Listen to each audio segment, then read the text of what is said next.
Anyway, magandang tanghali po sa inyo lahat. Kadalaman po namin, karangalan na kami ay muling naibalik dito ng ating Panginoon. At sabi nga, mag-date naman tayo, sabi ko kay Pastor sa birthday mo, ang gusto kong date, long drive. So yun, kaya nakarating po kami dito, ito po yung date namin, no? Kaya napakabuti ng Lord sa kanya pong pag-iingat sa amin, sa biyahe. At kanina po nagte-testimony si Pastor na iiyak ako. Dahil yung pong pinakamasarap na parte at pinakamahirap na parte ng aming pong buhay pag may misyon ay dito po namin naranasan. At hindi po namin pinanghihinayangan ng mga panahon na ginugol po namin sa inyo, na ginugol po namin sa lugar na ito, kundi kami po yung lubos na nagpapasalamat sa Panginoon dahil pinaranas na po sa amin ang lahat na iyon.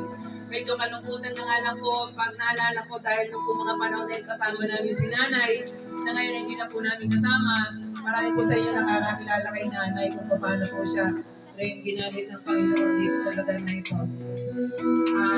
Salamat po sa mga kapatid na tumanggap po sa amin nung panahon na kami po ay unang tumapak dito. At salamat din po sa mga kapatid ngayon na siya pong patuloy na nag-aalala sa Panginoon. Maraming salamat, patuloy po kayo pagpalaan ng Lord. And we do believe that God has something greater for you in this place. Mahal po kayo ng ating Panginoon. Kaya kanina, umiyak po. Naiiyak ako sa hindi ako iyak. Masisira ka make-up. Naiiyak ako dahil habang nagte-testimony si Pastor, bumalik po sa akin yung pong mga nakaraan. And a little part ng pong testimony ni Pastor noon, yung pong aming 4 years old na bata, from Santol, doon nagkulong po kami sa loob ng kwarto. Sino po kaya yung mga batang yun na nakikalaro niya? Na talagang ginamit ng Lord. Kasi nakakulong po kami na sa loob ng kwarto dahil nilalagnan po kaming lahat. Yung pong aking punsong anak, yung pong aming panganay na anak, at nag-iisang anak during that time, nalilito ko. Nag-iisang anak during that time, ay mayroon po siya mga kalaro. Ilan po sa mga kalaro niya, yung pong dito sa tabi po ng barangay,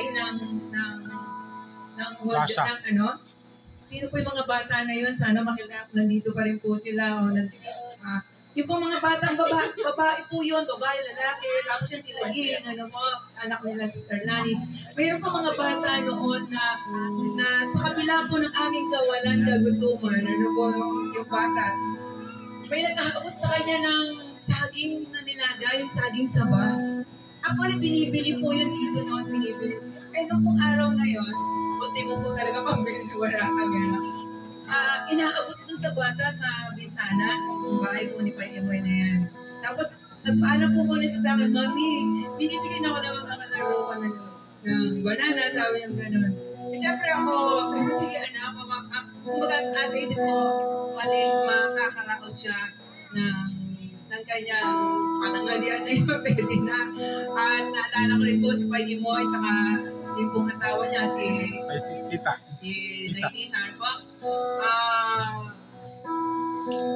Magluluto sila, bigyan nila kami, kung ilan kami, 1, 2, 3, 4, 4, bigyan niya kami ng 4 na pirasong galunggong.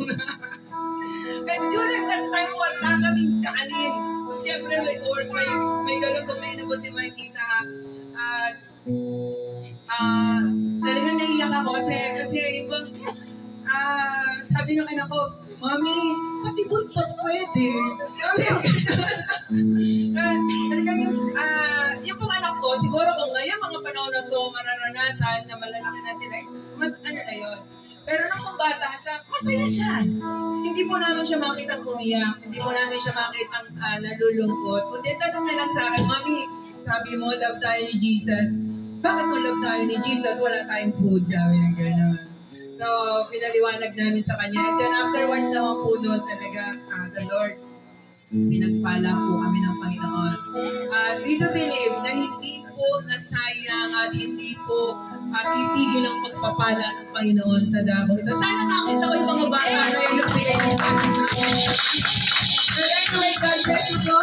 Patuloy po kayong pagpalain ng Panginoon. At ako ba'y naniniwala na hindi ito po ang huli namin pagpunta rito. Mayroon pang mga susunod. Amen! Kasi walang po patunayan na sa edad na 60 anyos ay kaya pa po niya mag-drive ng mahaba. Kaya pa po pala. Kaya pa, Pastor.